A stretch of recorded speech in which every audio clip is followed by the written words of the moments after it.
17 দফা দাবির পরিপ্রেক্ষিতে কেন্দ্রীয় ট্রেড ইউনিয়ন সমূহের ডাকা 12 ঘন্টার সাধারণ ধর্মঘটের প্রভাব পড়ল গ্রাম কাছাড় জেলার শিলচরে।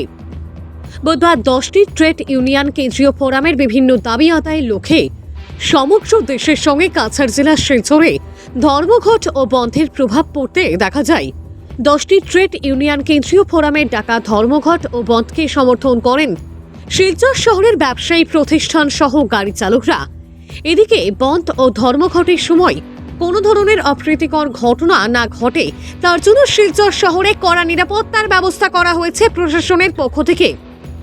এদিকে শিলচর শহীদ ক্ষুদিরাম বসুর মূর্তির পাদদেশে বিভিন্ন শ্রমিক সংগঠনের তরফে সড়ক অবরোধ গড়ে তোলেন বিশাল পুলিশ বাহিনী।